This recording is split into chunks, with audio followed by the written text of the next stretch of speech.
사회적 거리두기도 이제는 끝물인 것 같습니다. 정부에서 11월 중으로 이제 위드 코로나를 이제 선포할 것이라고 하는 뉴스들이 이제 많이 이제 들려왔습니다.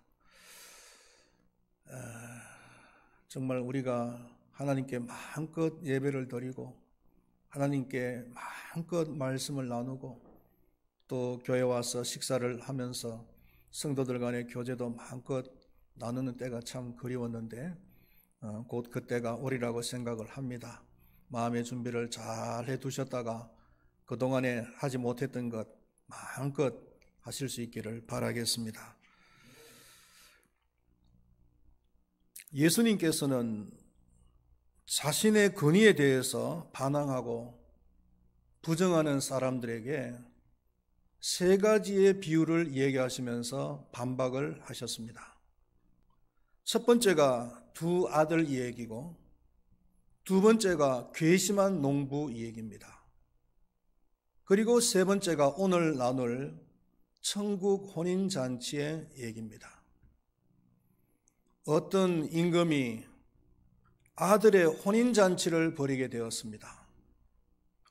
자신의 대를 이어서 임금이 되어야 될 아들이기 때문에 그 아들을 결혼시킨다는 것은 참 중요하고 기쁜 일이 아닐 수가 없었던 것입니다.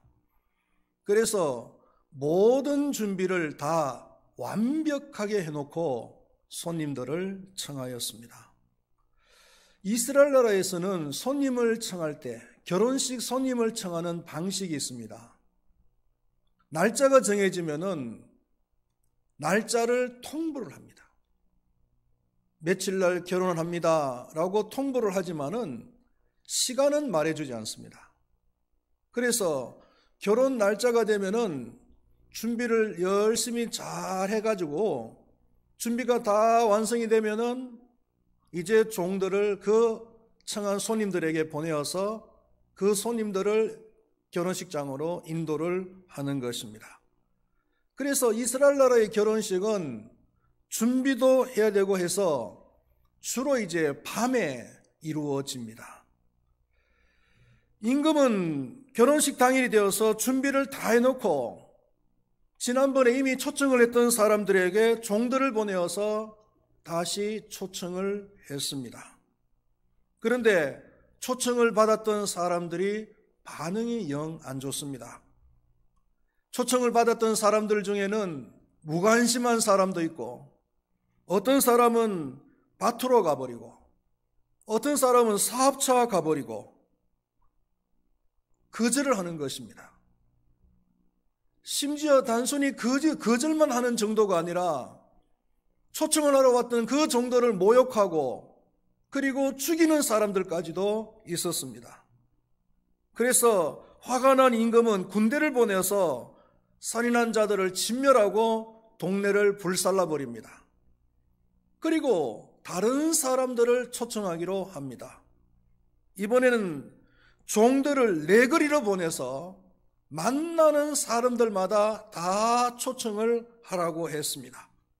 종들이 그대로 하니 썰렁했던 잔치집은 이내 사람들로 가득 차게 되었습니다. 마음이 흡족해진 임금은 손님들을 보러 잔치 석상으로 들어갔습니다. 그런데 손님들 중에는 예복을 입지 않은 사람이 한 사람 있었습니다. 이스라엘 나라의 관습은요, 만약에 손님을 청했을 때에 그 손님이 입을 예복을 주인이 준비를 다 해놓는 겁니다. 그래서 손님은 그냥 맨몸으로 와서 주인이 준비해놓은 예복을 입고 잔치석상으로 들어가기만 하면 돼요. 만약에 준비되어진 예복조차도 입기를 거부한다면은 그 사람은 잔치집에 들어갈 자격이 없습니다. 또 이미 잔치집에 들어간 사람이라면은 쫓겨나야 마땅합니다. 그래서 임금은 사원들에게 예복 입지 않는 사람을 묶어서 바깥 어두운 곳에 던지라고 명령을 했습니다. 그리고 청함을 받은 자는 많되 택함을 입은 자는 적으니라는 말씀으로 이 얘기는 끝이 납니다. 이와 같은 내용이 천국 혼인잔치 이 얘기의 전말입니다. 먼저 여기서 우리가 생각을 해야 될 것은 예수님께서 반박하고자 했던, 공격하고자 했던 그 사람들은 누구냐 하는 겁니다. 이 얘기 속에서 그 대제사장들과 장로들은 누구냐라는 거죠. 먼저 초청을 받은 사람들이었지만 거절했던 사람들. 밭일 때문에 아니면 사업 때문에 천국 잔치에 무관심하고 심지어는 초청하러 온 그 종들을 모욕하고 그리고 죽인 사람들입니다. 이들은 지구상에서 하나님의 말씀을 가장 먼저 받은 사람들이에요. 그러나 정작은 하나님 나라의 문이 되시는 예수 그리스도를 영접하지 않았기 때문에 그 사람들은 하나님의 나라에 들어갈 수가 없었던 겁니다. 이들이 임금의 초청을 거절한 이유가 뭡니까? 밭일 때문이었습니다. 사업 때문이었습니다. 다시 말하면은 세상 일 때문이고 육적인 일 때문이었습니다. 세상 일, 육적인 일 때문에 하나님의 나라를 포기한 것입니다. 하나님의 나라를 소유한 사람들은, 하나님의 나라를 발견한 사람들은, 진정한 그 발견자는 하나님의 나라가 얼마나 소중하고 얼마나 귀한 것이라는 것을 압니다. 만약에 하나님의 나라의 소중함을 모르는 사람들은요, 하나님의 나라를 제대로 발견한 사람이 아니에요, 여러분. 하나님의 나라를 발견한 사람은 자기의 모든 것을 다 팔았으라도 그 하나님의 나라를 사는 거예요. 하나님의 나라의 의를 가장 우선적으로 생각하는 사람들이. 여러분, 물론 우리가 이 세상에 살아가면서 밭일도 해야 되죠. 중요하지 않다는 얘기는 아닙니다. 사업도 해야 되지요. 그러나 중요하긴 하지만은 하나님의 나라에 비하면 안 중요하다는 얘기예요.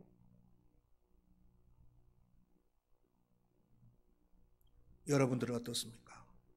하나님의 나라를 발견하셨습니까? 하나님의 나라가 여러분들의 삶에 있어서 가장 중요합니까? 여러분들의 밭일보다도, 여러분들이 하는 그 사업보다도, 여러분들이 다니는 그 직장일보다도 이 하나님의 나라가 가장 소중한 것을 여러분들은 발견했습니까? 깨달았습니까?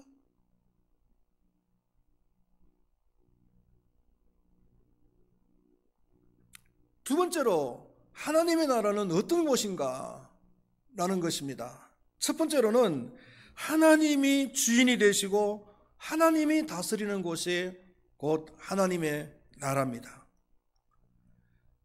한 나라를 누가 다스리느냐에 따라서 그 백성들은 행복할 수도 있고 아니면 고통 중에 보낼 수도 있어요. 자기의 그 권력을 유지하기 위해서 자국 백성 1,000만 명을 처형을 하거나 아니면은 시베리아 감옥으로 보냈던 구소련의 스탈린 같은 사람, 그런 사람이 한 나라의 통치자가 된다면은 그 나라의 백성은 너무나 고통스러울 거예요.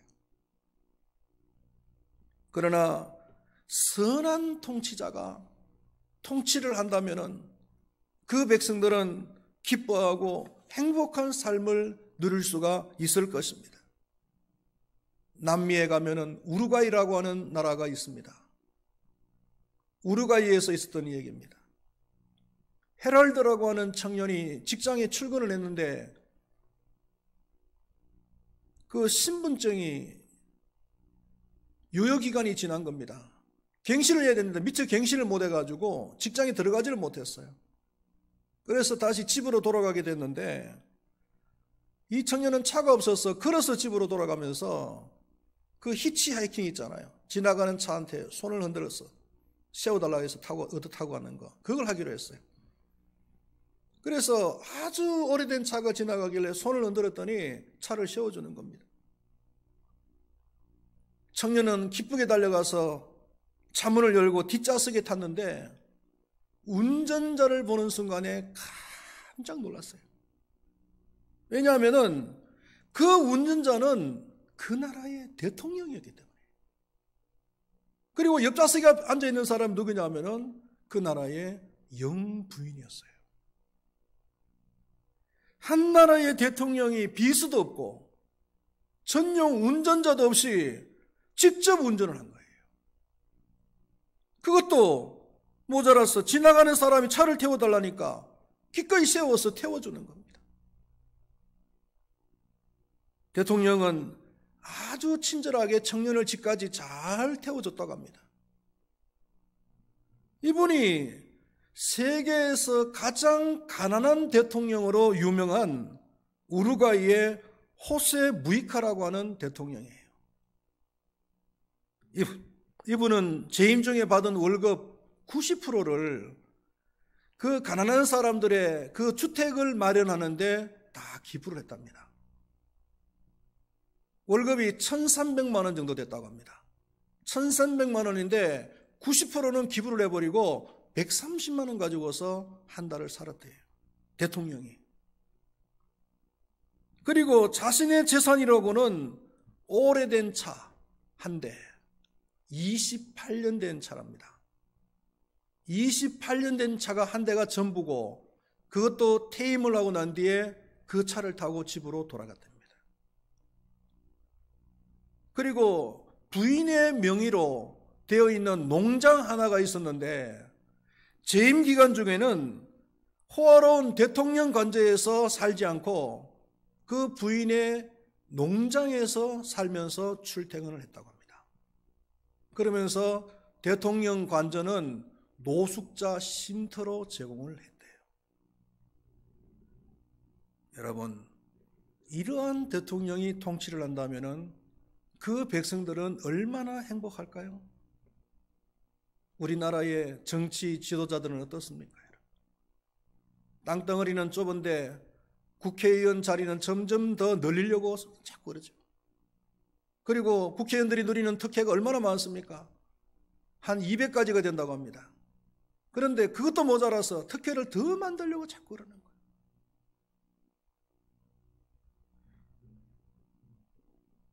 지구상에 선한 지도자는 있을 수도 있어요. 조금 전에 말씀드렸던 그 호세 무이카 같은 이런 선한 지도자는 있을 수는 있겠지만 그러나 완벽한 지도자는 없다는 겁니다. 그러나 하나님의 나라는요, 가장 선하시고 온전하시고 의로우신 그 하나님이 통치하시는 곳입니다. 할렐루야. 그곳의 백성들은 불만이 요만큼도 없는 거예요. 온전히 행복하게 살아갈 수 있는 것이에요. 여러분, 하나님을 믿는 모든 사람들에게 보장되어진 하나님의 나라는 바로 우리 선하시고 온전하시고 의로우신 하나님이 통치하시는 곳인 줄로 믿습니다. 그리고 두 번째로는 하나님의 나라는 어떠한 곳이냐? 혼인잔치와 같은 곳이라는 겁니다. 신랑은 누구겠습니까? 신랑은 예수님이시고 신부는요, 그 예수님을 믿는 모든 사람들이 다 신부예요. 여러분들이 지금까지 살아보시니까 인생에 있어서 가장 찬란한 때가, 가장 전성기 때가 언제였던 것 같아요? 돌아보면은 연애하고 결혼하고 그 다음에 출산하고 요때 아니에요? 그렇죠? 요때가 인생의 전성기였던 것 같아요. 그런데 그 중에서도 결혼할 때 사랑하는 사람과 결혼한다는 것은 이거는 정말 마음 설레는 일이고 인생의 전성기 중에서도 최전성기 때라고 할 수가 있는 것입니다. 여러분, 사랑하는 사람과 결혼합니다. 그리고 결혼을 축하하러 온 많은 사람들이 그 두 사람을 집중해서 축하를 해줍니다. 그리고 두 사람을 위해서 모든 것이 다 새롭게 준비가 되어져 있습니다. 얼마나 좋은지. 요한계시록 21장 2절 말씀에 보면은 천국을 이렇게 묘사를 했습니다. 또 내가 보매 거룩한 성 새 예루살렘이 하나님께로부터 그 준비한 것이 신부가 남편을 위하여 단장한 것 같더라. 사도 요한이 하나님께서 예비하신 그 천국을 바라보니까 그 천국이 마치 신부가 남편을 위해서 새롭게 단장하고 준비해 놓은 것 같더라는 거예요. 모든 것이 다 새로, 그냥 마음이 그냥 막 설레는 거예요. 설레는 거예요.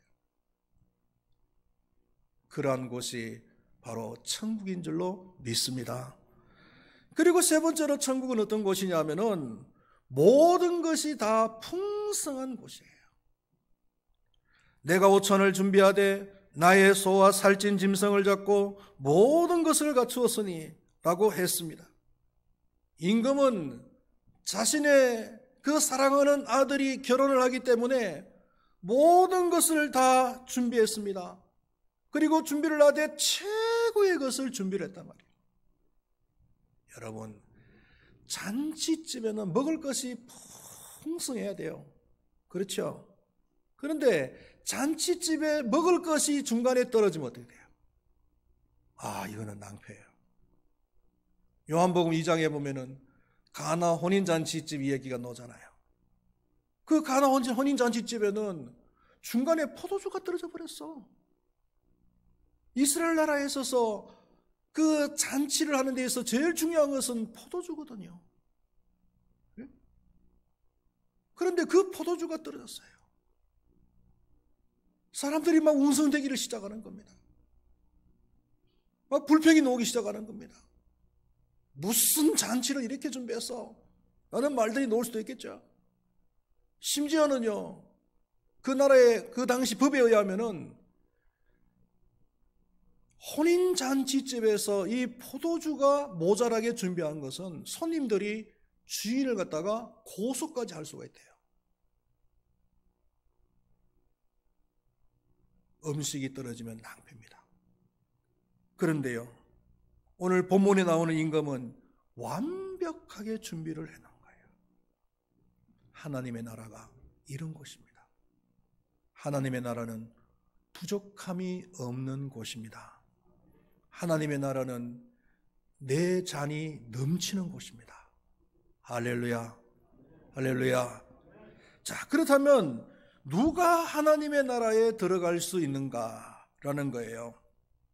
오늘 본문 말씀을 보면은 종들이 길가로 나가서 만나는 대로 사람들을 데려와서 잔치집에 사람들이 가득 찼습니다. 그런데 그 중에서 예복을 입지 않은 사람이 있었어요.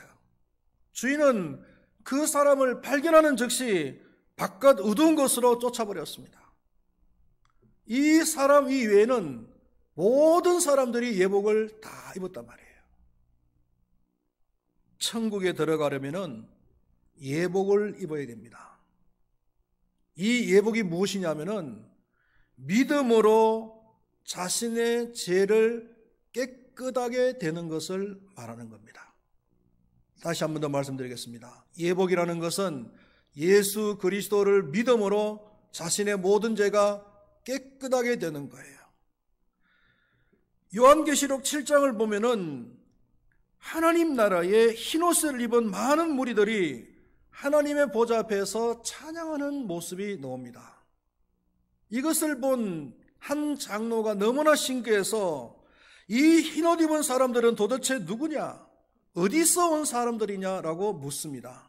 그때 예수님께서 이는 큰 환난에서 나온 자들인데 어린 양의 피에 그 옷을 씻어 희게 하였다 라고 대답을 합니다.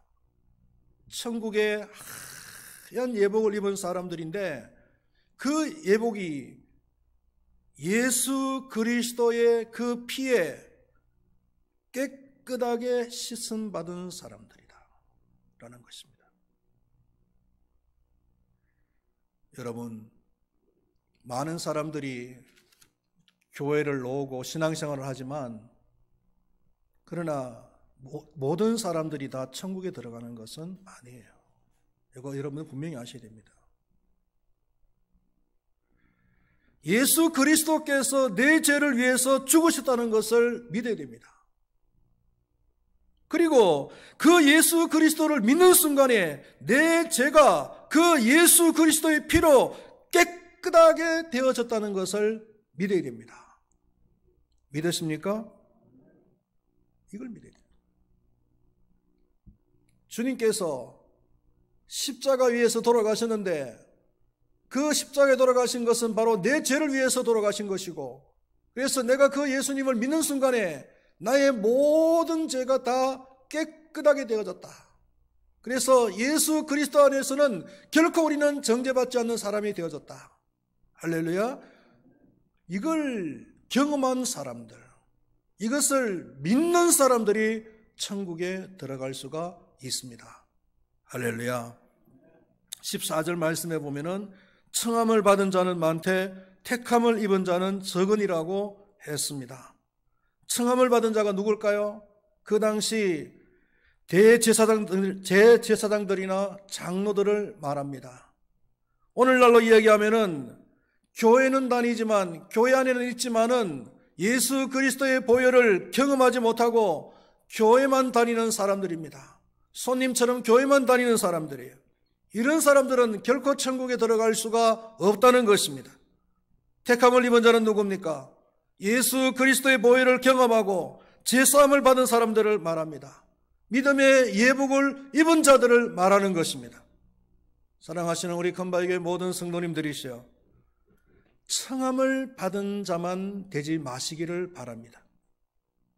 청함을 받은 자만 되면은 바깥 어두운 곳에 던져져서 슬피 울며 이를 갈미 있게 된다라고 말씀했습니다. 지옥을 말하는 겁니다. 그러나 택함을 받은 자가 되어져야 된다. 그 예수 그리스도를 믿고 제사함의 경험을 가진 사람이 되어져야 된다는 겁니다. 그런 사람이 바로 하나님의 나라의 주인공이 되는 줄로 믿습니다. 우리 큰바위교회 모든 성도님들은 이 믿음의 예복을 잘 챙겨 입으시고, 그래서 하나님께서 언제 우리를 부르신다 할지라도 그 하나님 나라의 주인공이 다 되시기를 축원드리겠습니다. 기도하시겠습니다. 하나님 아버지, 천국잔치에 청함을 받은 사람들은 반드시 예복을 입어야 됩니다. 예복을 입지 않는 사람은 바깥 어두운 것에 던져져서 슬피 울며 이를 갈미 있다라고 말씀했습니다.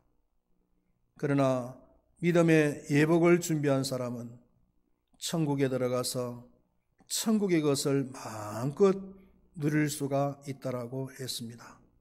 이 예복은 바로 예수 그리스도께서 내 죄를 위해서 십자가 위에서 죽으셨고, 내가 그 예수를 믿음으로 말미암아 나의 모든 죄가 다 깨끗하게 되어졌다는 것을 믿는 것이라고 했습니다. 우리 큰바위교회 모든 성도님들이 이 믿음을 가지게 하시고, 그래서 내 제사함에 확실한 경험을 하게 하시고, 그래서 천국의 주인공으로서 모두 살아갈 수 있도록 도와주시옵소서. 예수님의 이름으로 기도드리옵나이다. 아멘.